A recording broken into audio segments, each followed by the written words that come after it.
Hi guys, it's Rob from Deluxe Gaming and welcome back to Game Dev Tycoon, where we are going to continue our quest to achieve that perfect game.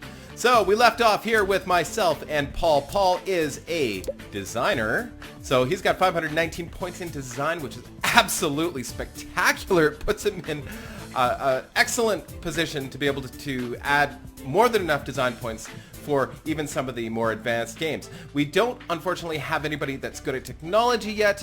I think the plan was we were going to wait until we've actually advanced.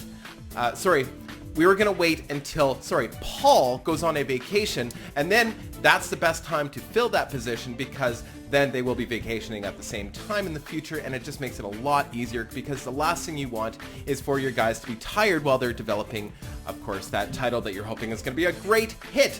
So, away we go. I think what we're going to do, we have 44 research points. Let's see what's available. It's been a while since I've played, of course, with Sims 4 out, right?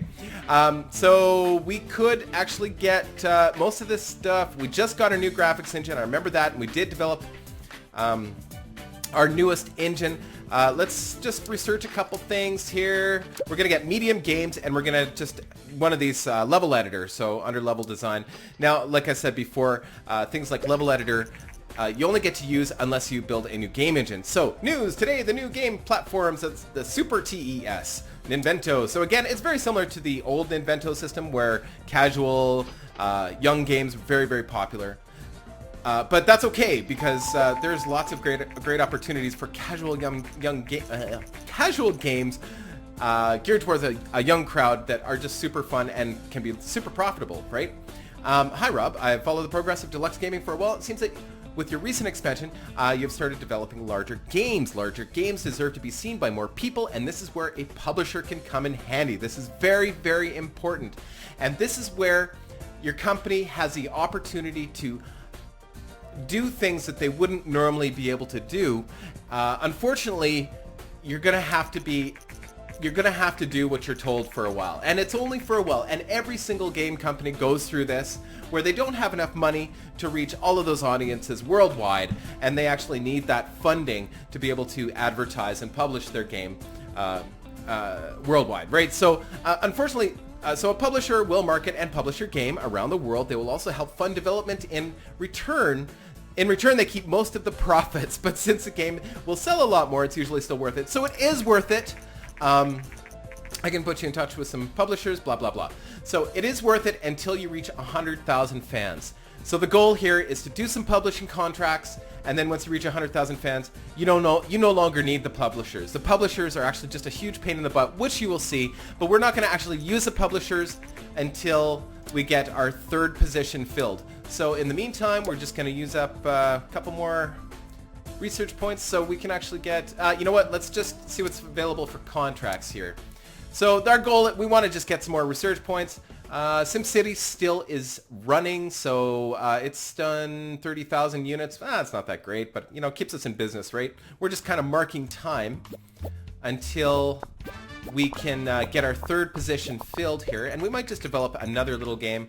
So we sold 30,000 units of SimCity, generating 211,000 in sales, and I bet you those numbers aren't that far off from the original. The original, I'm talking about the monochrome, 256 color SimCity that sold in, what was that, the 80s? Yeah, I bet you it was very similar. Like, everybody would be like, no, you guys might disagree with me, but I bet you it's very similar. It wasn't until much later that SimCity became very, very popular. Just nobody who had a computer at the time. People didn't have that technology just lying around. We will transfer 21K into your account for the contract. Okay, so let's do another new game. We're going to do another small game. You do not want to do a medium game until you've actually got a third person on your team. If you try to do a medium game with only 2 people on your team, unfortunately, you are going to fail somewhat because you don't have enough manpower to do it all without overworking your people. So let's just see here. We're going to pick a topic. We did a city title. Oh, we could try to do a city. So if you look here, city, we haven't researched mature, so we don't know how well a city game will work with the mature audience. So let's try that. If we've got a platform that'll work with that. Oh, the Vina, but the license is 100,000. Yikes. Yeah, they've got a pretty good market share. You know, it's 100 grand. I'm not big on it because we all know that the Sega does not last, right? And this follows history. So we're going to pay the 100 grand though, because I think, you know, let's give it a shot. And that gives us another platform to work on that allows us to do mature topics, because the Ninvento, of course, is not very good. So City, we've done Simulation, which is a great combo, but we just did a Simulation. City Strategy would be a great combo, of course. Let's do a City Strategy, because we need enough money to just keep our heads above the water until we get our third person in our team. And that gives us some research points to work with. So we're going to use our Silly Spaz 3D version 1. And we're going to upgrade that engine as soon as we get the 3D version 2. And I think we still need one more level for that. So we're going to call this City Strategy. So we're going to call this... oh boy, what's a good city title? So there's Sim City, and then there's what's that other one? I forget. Cities. I forget what it's called. So we're just gonna call this City of the Future. I know, a terrible name, but that's okay. I don't care. Make sure you do a small until you get that third person. And 3D graphics version 1, which is fantastic, and away we go. Let's try and get some research points here. Gameplay and engine, middle line, perfect, looks good. No stories and quests, fantastic. And you'll notice when they scratch their head, they stop working. That's terrible. When you're doing a contract that's really short term, and it's totally random when they scratch your head. When you're doing a contract that's short term and they scratch your head, nothing gets done, and a lot of times you end up losing, and you don't actually finish the contract, and it sucks. Like I said, we've got a lot of design power in this team right now, so look at the design, 28 and 12. Okay, world design, graphics, apparently not important for a strategy game, and sound is in the middle. Away we go. Come on, we need more technology. Mind you, I don't think a strategy game, I mean, I don't know. I totally disagree. I think as much technology goes into strategy games as design. It's just, we don't have that strength in our team. We just have the design. Media Buzz, latest news from this year's entertainment conference, and a surprise announcement.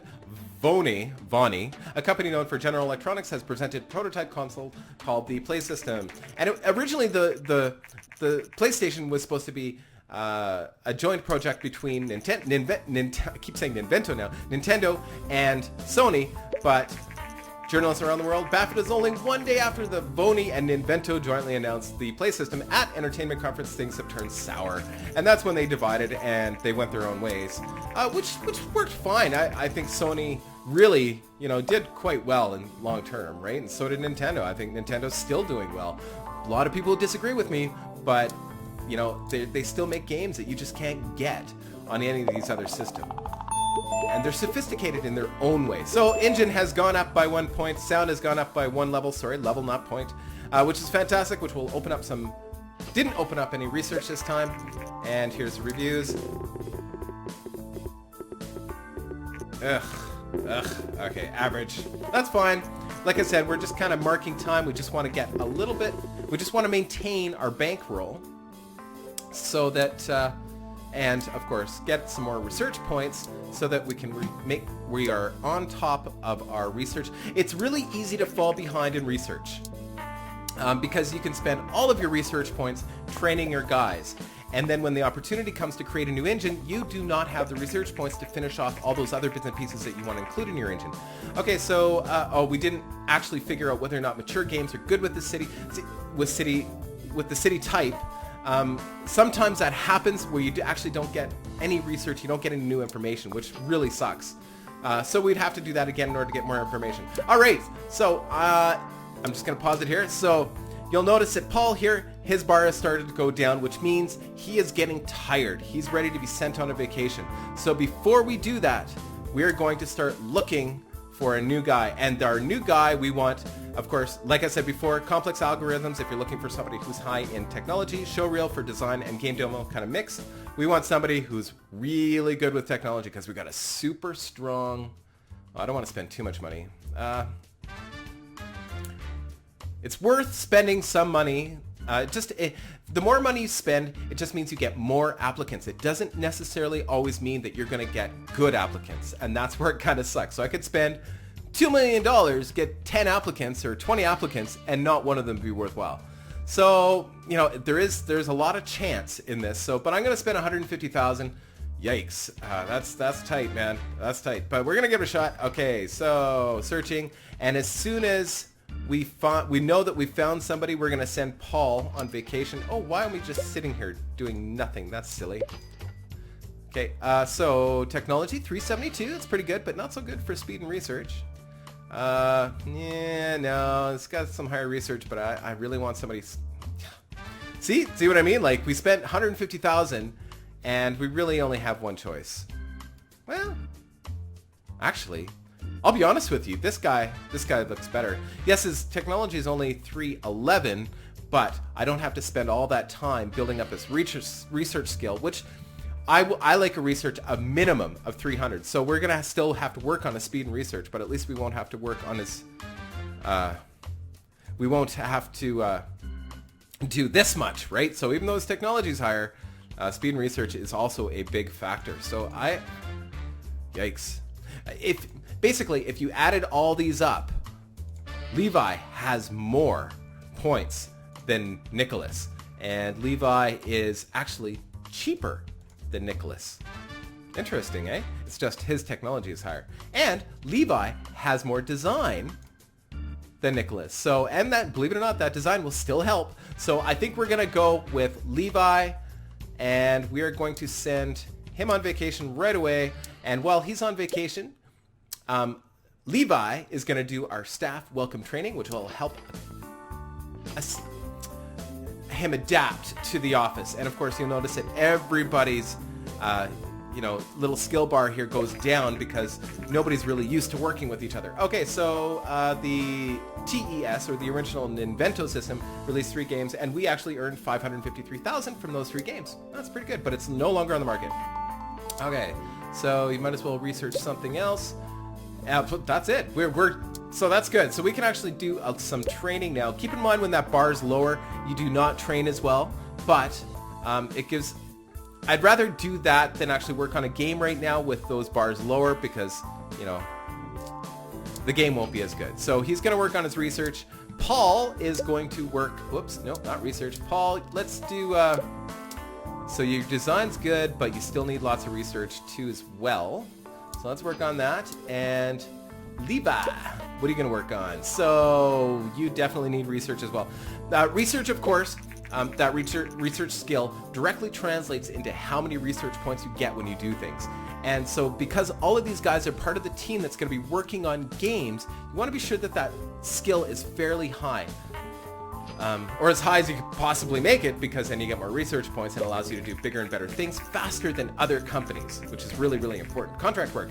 So we've been very successful in the gaming business and are starting to grow your team. I've updated the client list, so if you're looking for some contract work, let me know. So there's medium-sized contracts now available, which of course pay more, but again, it's not about the money, it's about the points that you get in research.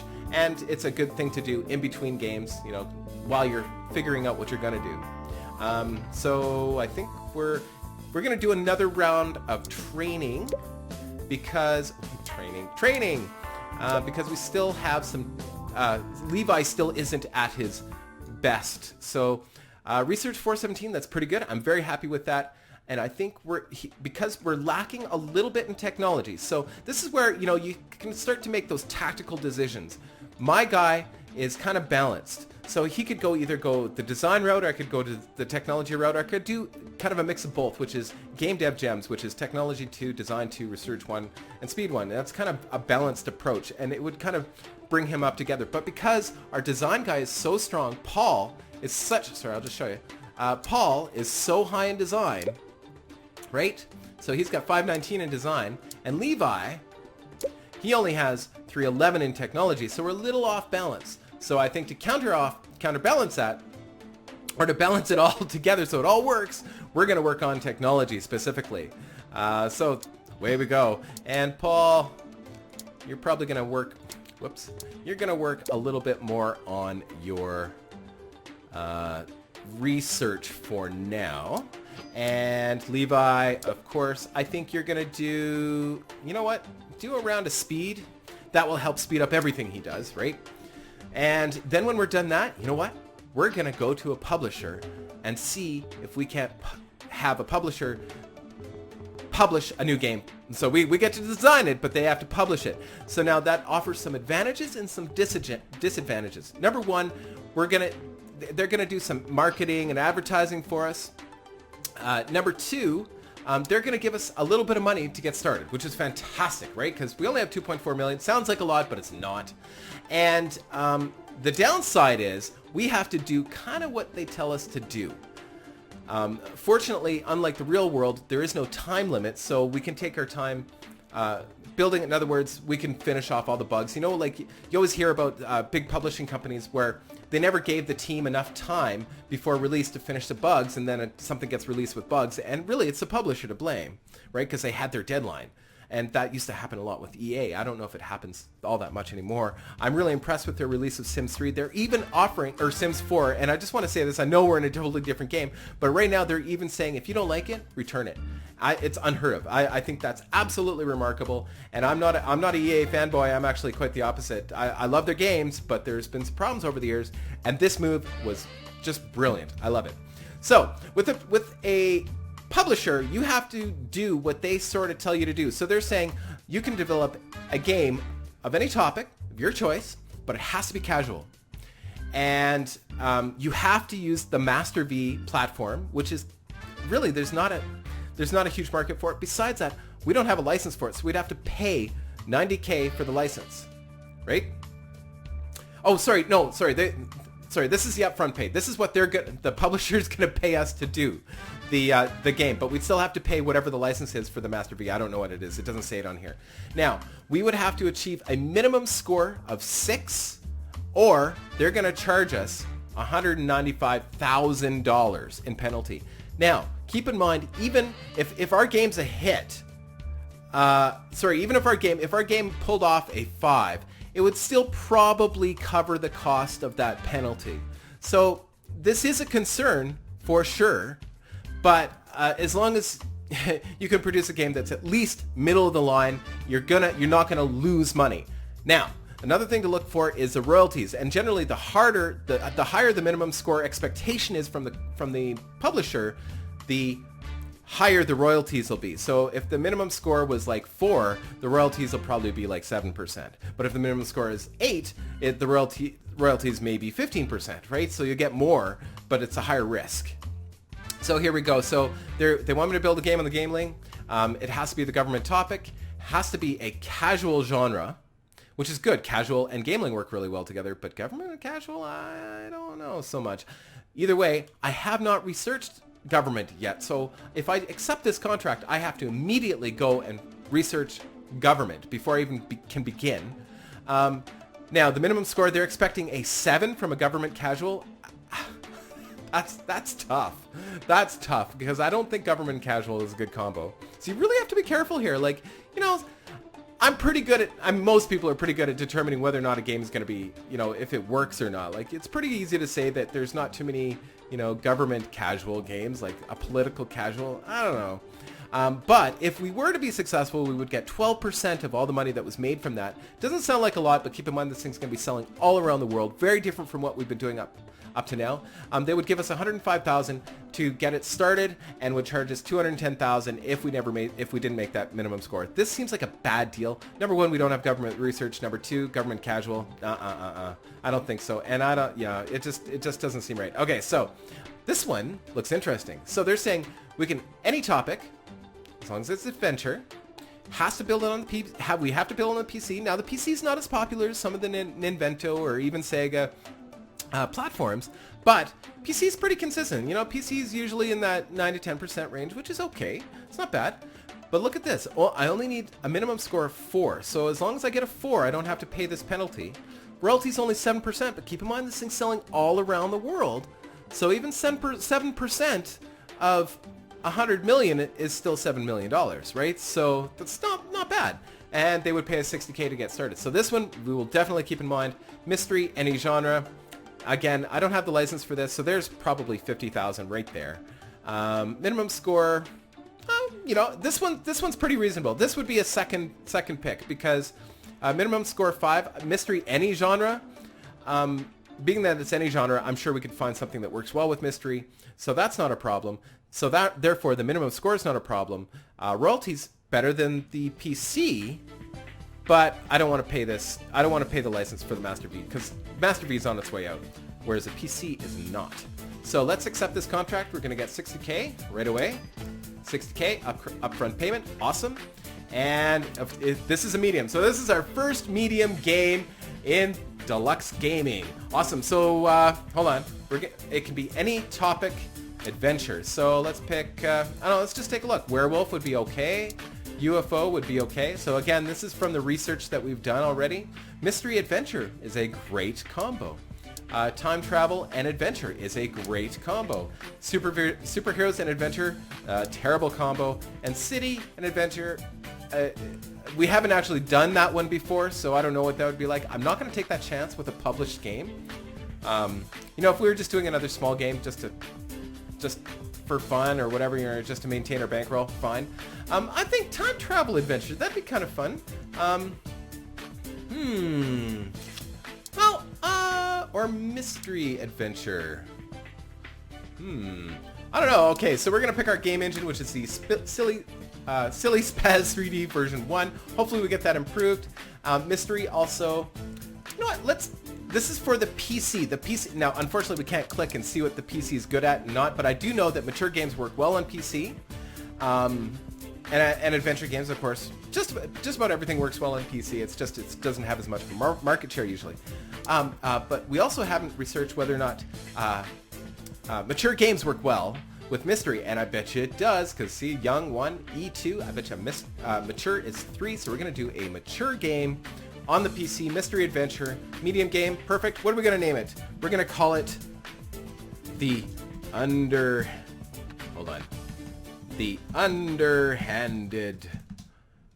Crooks that live. I don't know how much space I have in my. Okay.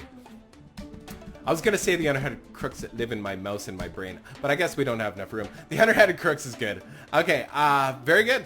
Very happy with that, and away we go. So this is where it gets a little different from your small games. This is where you have to start assigning people to specific jobs within the development stages. So you notice I have the staff over here, and I have the regular bars like you're used to, right? So we would set up our bars the same way. So for gameplay and engine, not that important. You know, like I said, if you're, you know, if you really want to be technical, you can go like that, but whatever. For a 1-, but generally I do this because you want all of your effort to be put in stories and quests. Now, stories and quests is almost solely a design function. Gameplay is kind of a little bit of design and technology. Engine is almost strictly technology. How do I know this? I just know, right? So generally you'd put your design people in stories and quests, somebody who's kind of good at both in gameplay, and somebody who's really good at technology in your engine. In this case, just stories and quests is important.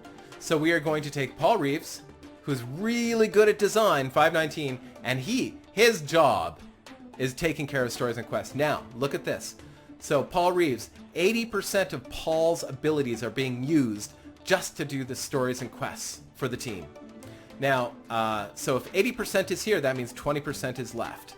So Rob, that's me, of course, who's a little bit good at both, like I said, gameplay, a little bit of design, a little bit of technology makes up gameplay. So Rob, who's good at both, great for gameplay.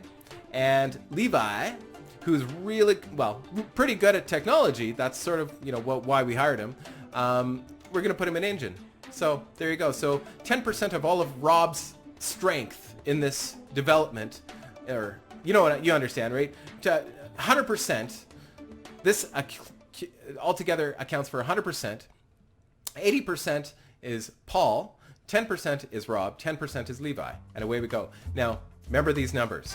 So, away we go. So now, you don't really notice much difference here, except that, you know, everybody's pumping in what they normally would into the game, into their parts. But most of the effort is being put into stories and quests, and as you can see it, that's there. Okay, so now we're into the development stage 2, where dialogues is really important, level design, not so much important, artificial intelligence, not so much important. Dialogues, almost solely a design thing.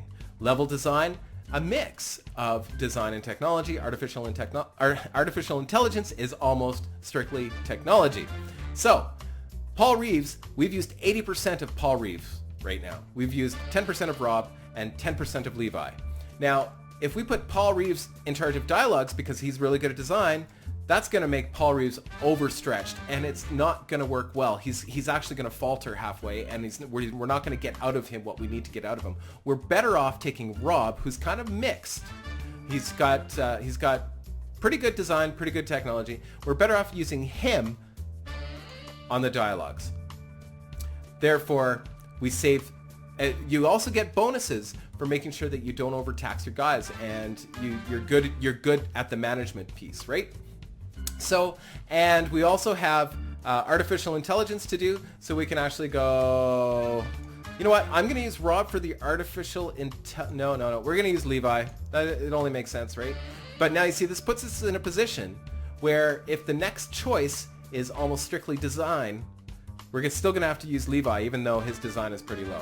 I hope this is making sense, guys. If it doesn't, please leave a comment down below, and I will try to clarify some of this. So we're going to go to development stage 3, and whoops, what happened?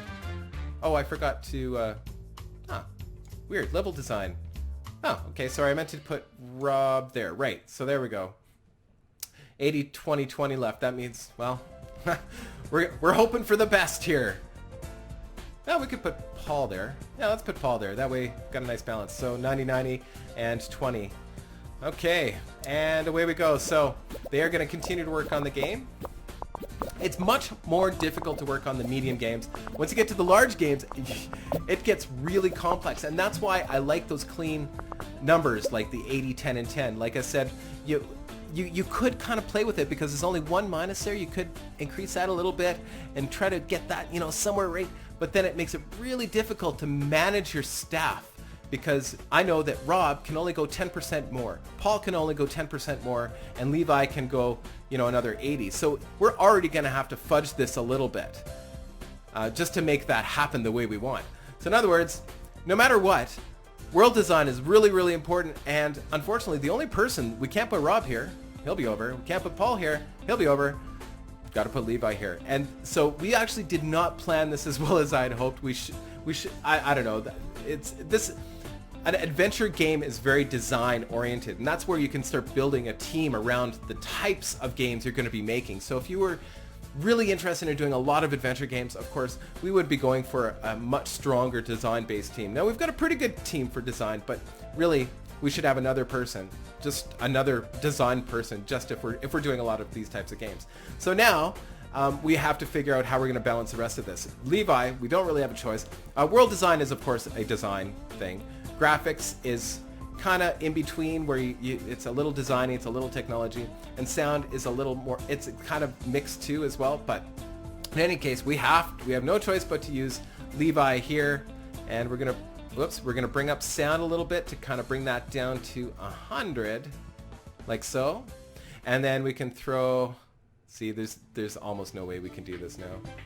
Yeah, the only thing we could do now is do this, right? And then assign Paul to graphics and assign Rob to sound. So even though, there's probably a better way to do the adventure game, but the adventure game is kind of a tricky one because it's so design centric. Most games are kind of balanced.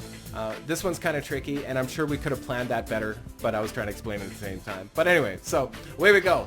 So that was our last stage, and I'm kind of hoping we do pretty good.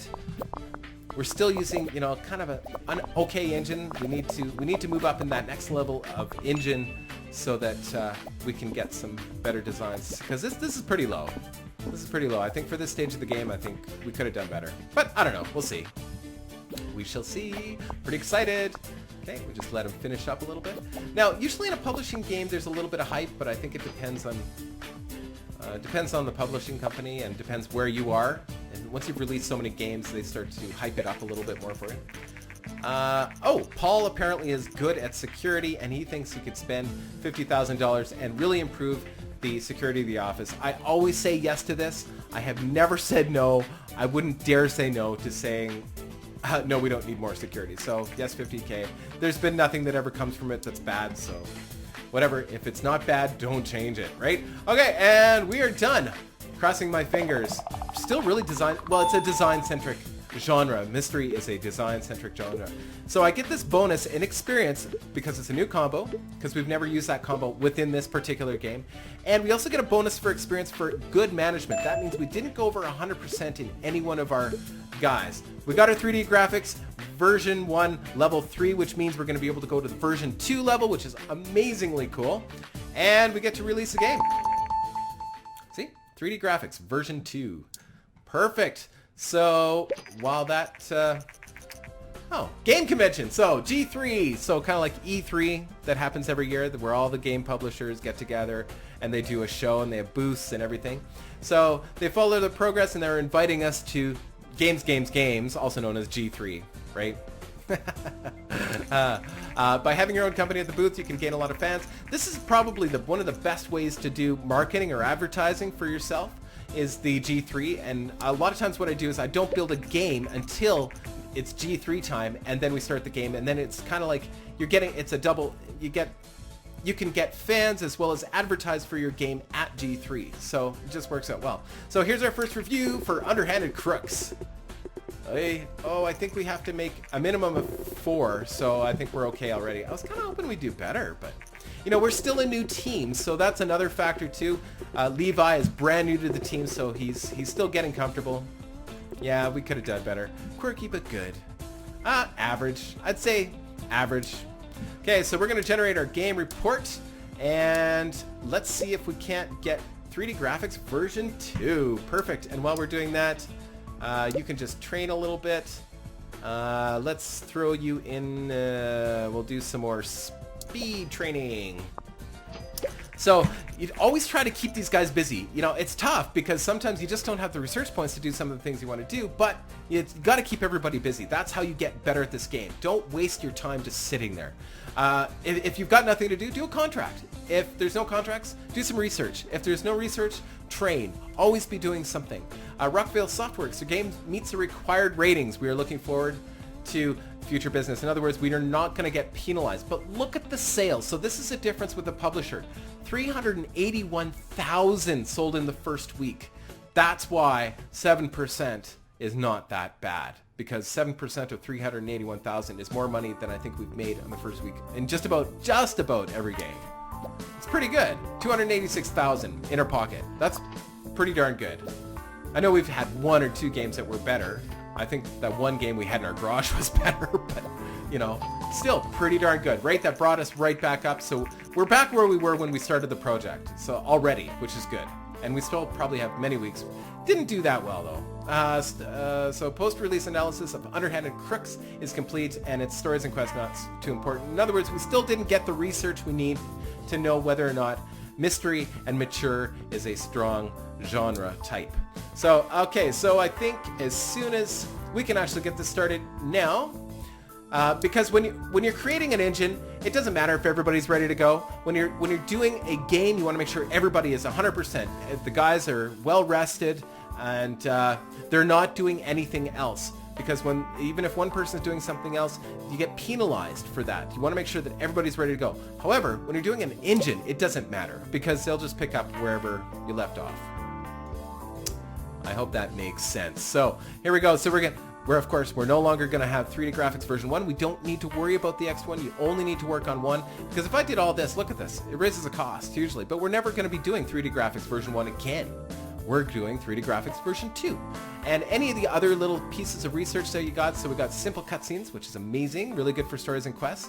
And again, you could be focused on specifically certain genres and certain types of games, which would be just opening up certain areas faster. And then other areas maybe you don't care as much about, so you wouldn't be including it in your game engine. But I try to stay as well-rounded as I possibly can. Like, I don't do the 2D and the 3D, but I try to make sure all of these are researched along with it, even though some of those areas may not be important for most of the games that we develop. It depends on what we're doing. So the new engine is going to be great.